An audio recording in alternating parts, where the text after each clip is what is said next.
नमस्कार, स्वागत है आपका यूट्यूब चैनल डूंगरजाल क्लासेस में। आज की डेट है 11 मई 2020 और शुरुआत करते हैं करंट अफेयर्स के साथ। पहला आर्टिकल है सेकतकर कमेटी के बारे में। वर्ष 2016 में जिस वक्त मनोहर पर्रिकर जी रक्षा मंत्री थे, उस समय एक कमेटी बनी थी। रक्षा बजट में आवश्यकता के अनुसार सुधार करने के लिए रक्षा आवश्यकताओं एवं उनकी प्राथमिकताओं के बारे में एक रिपोर्ट प्रस्तुत करने की कहा गया था इस समिति से। तो दिसंबर 2016 में इस समिति ने अपनी सिफारिशें प्रस्तुत की और उनमें सीडीएस की जो सीडीएस का पद है उसका निर्माण भी एक सिफारिश थी, जिसको सरकार ने मान लिया है। उसको सीडीएस तो लागू हो ही चुका है, लेकिन हाल ही में एक और सिफारिश इसकी मानी गई है कि मिलिट्री इंजीनियरिंग सर्विसेज में कुछ जो पद हैं नीचे के, जैसे कोई लेबर पे हैं, तो उन पदों को समाप्त कर दिया गया है। तो 9,304 पदों की समाप्ति कर दी गई है, इसलिए ये समिति फिर से चर्चा में है। देखो, इस समिति ने क्या किया है कि रक्षा बजट को कहते हैं ना, जो मिनिमम रिसोर्सेज है उसमें मैक्सिमम यूज कैसे किया जा सकता है, तो वो वही काम कर रही है रक्षा बजट के लिए। वो कहती है कि आउटसोर्सिंग अगर कर ली जाए तो वो सस्ती पड़ेगी और उसकी क्वालिटी भी बेटर है, तो इसीलिए वो पदों को समाप्त कर रहे हैं कि वो आउटसोर्सिंग करेंगे। अगला आर्टिकल है आयुष संजीवनी ऐप के बारे में। आयुष मंत्रालय व इलेक्ट्रॉनिक्स एवं सूचना प्रौद्योगिकी मंत्रालय द्वारा विकसित की गई है आयुष संजीवनी ऐप। आयुष ये जो है इसमें बहुत सारी पद्धतियाँ हैं। देखो, ए से आयुर्वेद है, वाई से योगा है, यू से यूनानी है, एस से सिद्ध है, एच से होम्योपैथी है। तो बहुत सारी जो परंपरागत तरीके हैं इलाज के, उनसे मिलकर बनी है। एक तो एलोपैथी है, दूसरा आयुष है। तो अभी क्या है कि जो एलोपैथी है उसका चलन बहुत ज़्यादा बढ़ चुका है। तो आयुष मंत्रालय ने क्या किया है, जो आयुष संजीवनी ऐप है उसको लॉन्च किया है। उसके माध्यम से जो भी आयुष से संबंधित सिफारिशें होती है, उससे संबंधित जो भी ट्रीटमेंट के तरीके हैं, उनकी स्वीकार्यता को लोगों के बीच में बढ़ाना, और कोविड-19 से संबंधित जो भी बचाव संबंधी जानकारी कि आयुष के माध्यम से इम्यूनिटी बढ़ाई जा सकती है, इस तरीके से बचाव किया जा सकता है, तो इन सब तरीकों को जनता के बीच में फैलाने के लिए आयुष मंत्रालय का ये आइडिया था और उस पर ऐप बनाई इलेक्ट्रॉनिक्स और सूचना प्रौद्योगिकी मंत्रालय ने। तो दोनों ने मिलकर ये विकसित की। तो ये आर्टिकल था। अगला आर्टिकल है हेलीकॉप्टर मनी के बारे में। एक अपरंपरागत मौद्रिक नीति उपकरण है, केंद्रीय बैंक इसका उपयोग करता है। ये मूलतः ये अवधारणा दी गई थी अमेरिकी अर्थशास्त्री मिल्टन फ्रीडमैन के द्वारा। इसमें केंद्रीय बैंक क्या करता है, बहुत सारी धनराशि का मुद्रण करता है, नए नोट छापता है, और उन नोटों को क्या करता है, ऐसे नहीं कि नोट बांट दिए लोगों में, 10 रुपये आप ले लो, 20 रुपये आप ले लो, नहीं, अप्रत्यक्ष रूप से उसको धन की आपूर्ति करता है। कैसे, टैक्स में छूट दे दी, कोई नई कल्याणकारी योजना चलाई केंद्र सरकार ने, उसमें पैसा दे दिया।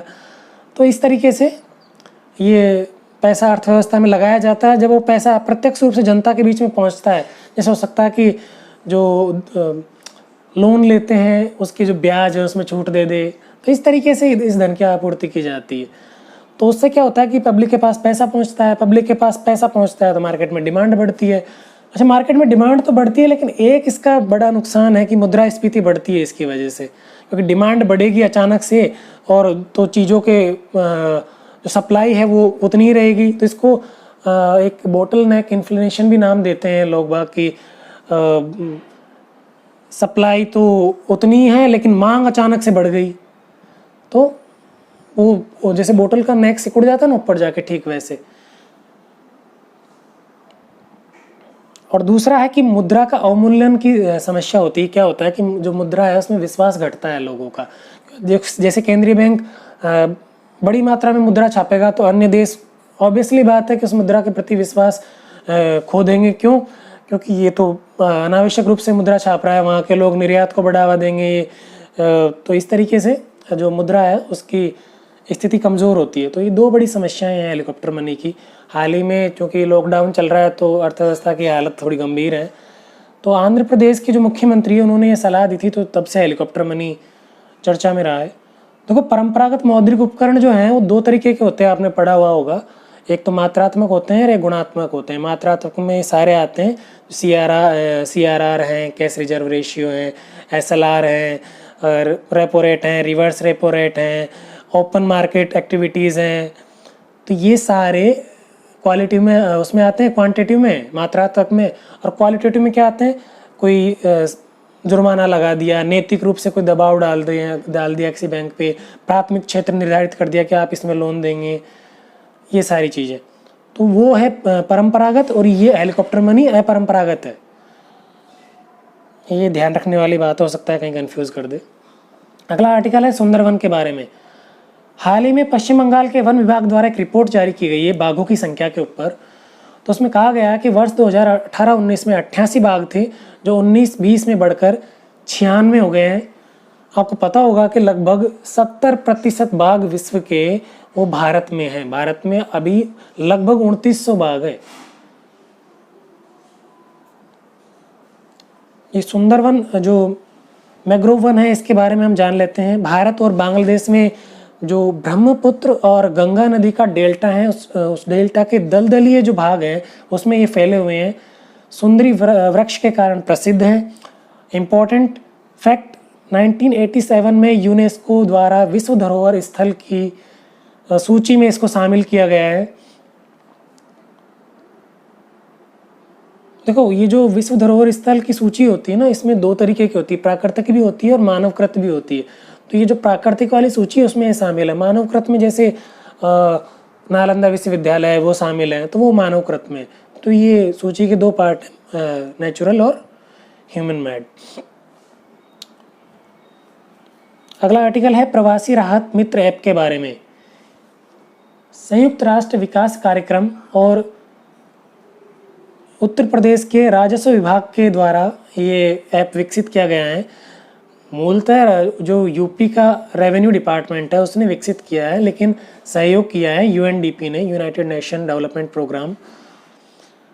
तो इस ऐप के माध्यम से क्या किया जाएगा कि जो देश के विभिन्न राज्यों से, विभिन्न हिस्सों से जो श्रमिक उत्तर प्रदेश में लौट रहे हैं, तो उनको सरकारी योजनाओं का लाभ देने का प्रयास किया जाएगा। उनकी स्वास्थ्य की निगरानी रखी जाएगी कि जो श्रमिक लौट रहे हैं उनमें कोविड-19 का कोई लक्षण तो नहीं है। ये इस ऐप का उद्देश्य है। जो यूएनडीपी है वो एक संयुक्त राष्ट्र का वैश्विक विकास नेटवर्क है। तो ये वैश्विक विकास के लिए काम करता है। मुख्यालय है इसका न्यूयॉर्क में। मुख्य कार्य क्या है? विकास के दो मूल पहलू हैं जिन पे काम करता है, गरीबी उन्मूलन और असमानता को कम करना। राष्ट्रों को इन दो टॉपिकों के बारे में नीतिगत सलाह भी देता है। देखो, जो श्रमिकों को जब सरकारी योजनाओं का लाभ प्रदान किया जाएगा तो ये गरीबी उन्मूलन और असमानता को कम करने दोनों ही चीज़ों में सहायक है। तो इसी वजह से यूएनडीपी ने इसमें सहयोग किया है। देखो, कंफ्यूज कर सकता है, एक जगह कंफ्यूज कर सकता है यूएनईपी और यूएनडीपी। यूएनईपी अलग चीज़ है। यूएनईपी एनवायरनमेंट प्रोग्राम है, ये इसका यूनाइटेड नेशंस एनवायरनमेंट प्रोग्राम, तो वो अलग है। उसका तो मुख्यालय भी नैरोबी में है, केन्या में, और यूएनडीपी का मुख्यालय न्यूयॉर्क में है। तो ये ध्यान रखें। यूएनडीपी एक सूचकांक जारी करता है, मानव विकास सूचकांक। और ये बहुत चर्चित सूचकांक है। दिसंबर में इस वर्ष पिछले वर्ष जारी किया गया था 2019 में। तो जो 2019 का सूचकांक है उसमें 129वीं रैंक थी, 189 कंट्रीज़ के बीच में भारत की। और इस वर्ष भारत की रैंकिंग में सुधार हुआ है। पिछले वर्ष 130वीं रैंकिंग थी। प्रथम स्थान पर नॉर्वे है। और भारत की जो मानव विकास सूचकांक की वैल्यू है, HDI वैल्यू, वो है 0.647। इसमें 0 से लेकर 1 तक की वैल्यू होती है। 1 का मतलब है मानव विकास की सबसे बेहतर स्थिति है, और 0 का मतलब है मानव विकास की स्थिति सबसे बेकार है। तो भारत 0.647 में, मतलब जो हाफ है उससे जस्ट ऊपर है। अगला आर्टिकल है कोयर अनुप्रयोगों के लिए उत्कृष्टता केंद्र। देखो, कोयर उद्योग क्या होते हैं? ये जो हम नारियल लेते हैं, तो नारियल में ऊपर जो रेशे होते हैं, इनका प्रयोग किया जाता है उद्योगों में। इनसे रस्सी बनाई जाती है, सजावट का सामान बनाया जाता है, पैकिंग मटेरियल बनाया जाता है चीज़ों को। जैसे कोई टीवी है, उसको पैक करके भेजना है तो उसका पैकिंग मटेरियल बनाया जाता है। तो ये कोयर हैं, इससे जो आधारित जो उद्योग हैं उसको कोयर उद्योग बोलते हैं। और जो दक्षिणी भारत हैं उसमें ये उद्योग बड़े पैमाने पर विकसित हैं। तो उसके लिए कोयर बोर्ड भी बनाया हुआ है भारत सरकार के द्वारा। तो इस कोयर बोर्ड ने आईआईटी मद्रास के साथ में एक समझौता किया है उत्कृष्टता केंद्र स्थापित करने के लिए। ये सेंटर फॉर एक्सीलेंस क्या करेगा, जो उत्पादन और प्रसंस्करण के मानक है उनको विकसित करेगा इस कोयर उद्योग के लिए। देखो मैंने लिखा भी हुआ है कोयर क्या है, तो ये नारियल फाइबर है। इसका उपयोग क्या किया जाता है, रस्सी निर्माण में किया जाता है, सजावट में किया जाता है, पैकिंग सामग्री में किया जाता है। देखो एक और इम्पोर्टेंट जो चीज़ है कोयर बोर्ड के बारे में वो जान लेते हैं। कोयर उद्योग अधिनियम 1953 में पास किया गया था और ये एक वैधानिक निकाय है। वैधानिक निकाय वे होते हैं जो संसद कोई एक्ट पारित करे और उसके द्वारा वो बनाए जाए, जैसे भारतीय महिला आयोग हैं, राष्ट्रीय महिला आयोग, राज्य महिला आयोग हैं। इनके लिए एक्ट कब बना था, 1993 में बना था। तो 1993 में संसद ने एक्ट पारित किया और उसके थ्रू ये बने हैं। तो ये वैधानिक हैं, वैधानिक निकाय हैं। संवैधानिक कौन से होते हैं, जिनका संविधान में जिक्र है, जैसे आर्टिकल 323A के तहत केंद्रीय प्रशासनिक न्यायाधिकरण, और जिनका इन दोनों में कहीं भी जिक्र नहीं है, जो एक प्रधानमंत्री ने या मंत्रिपरिषद ने कोई आदेश जारी किया उसके द्वारा वो बनाए गए हैं, जैसे नीति आयोग है, उनको बोलते हैं एग्जीक्यूटिव बॉडी, कार्यपालिकाई निकाय। तो ये 3 तरीके के निकाय होते हैं मुख्यतः।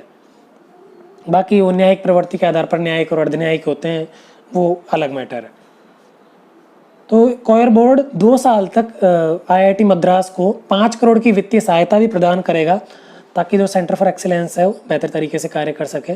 कोयर बोर्ड के 2 जगह मुख्यालय, मैंने कहा था दक्षिण भारत में इसके जो व्यवसाय है, इसका मुख्य केंद्र दक्षिण भारत है, तो मुख्यालय भी वहीं है, कोच्चि और अल्पोत्जा में। अगला आर्टिकल है मोनोक्लोनल एंटीबॉडीज़ के बारे में। हाल ही में आईसीएमआर द्वारा कोविड-19 के उपचार हेतु मोनोक्लोनल एंटीबॉडीज़ के शोध और निर्माण के लिए मंजूरी दी गई है। हम जान लेते हैं मोनोक्लोनल एंटीबॉडीज़ क्या होते हैं। जैसे देखो, किसी व्यक्ति को टीबी हुई, टीबी के बाद में उसको दवाई दी, उसको कोई टीका दिया या जो भी इलाज चला, उसकी वजह से एंटीबॉडीज विकसित हुई उसके शरीर में।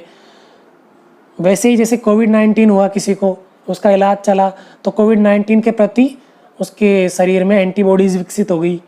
जो एंटीबॉडीज़ हैं उनको उस शरीर से निकाला जाए और उनका क्लोन बनाया जाए, तो वो हैं मोनोक्लोनल एंटीबॉडीज़। मोनो यानी सिंगल और क्लोनल यानी उसका क्लोन बनाना, उसकी प्रतिकृति बनाना, और एंटीबॉडीज यानी एंटीबॉडी, जो एंटीबॉडी है उनकी क्लोन बनाना। मोनो इसलिए लगा हुआ है कि वो केवल एक रोग विशेष के प्रति ही संवेदनशील रहेगी। जैसे कोविड-19 से जो एंटीबॉडीज़ बन रही है उनको निकाल के उनका क्लोन बनाया, तो वो केवल कोविड-19 के उपचार में ही काम ली जा सकती है, और किसी रोग के उपचार में वो काम नहीं आएगी।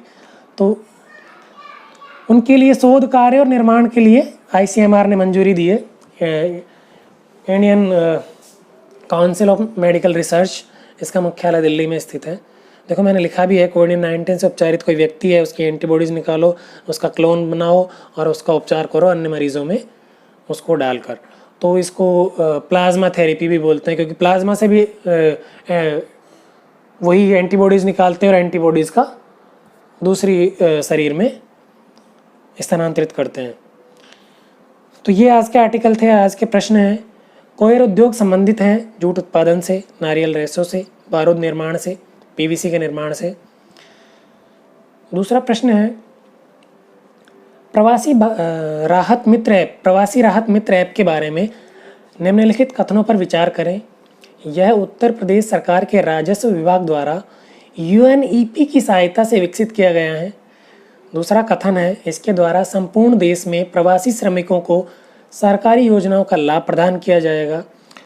असत्य कथन बताने हैं। ए हैं 1 व 2 दोनों, बी कोई नहीं, सी केवल 2, डी केवल 1।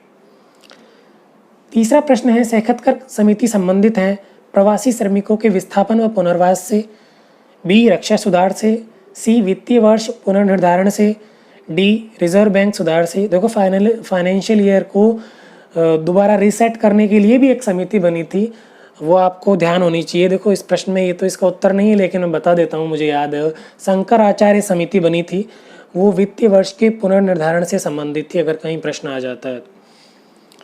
अगला प्रश्न है, हेलीकॉप्टर मनी के बारे में निम्नलिखित कथनों पर विचार करें। यह केंद्रीय बैंक का परंपरागत मौद्रिक नीति उपकरण है।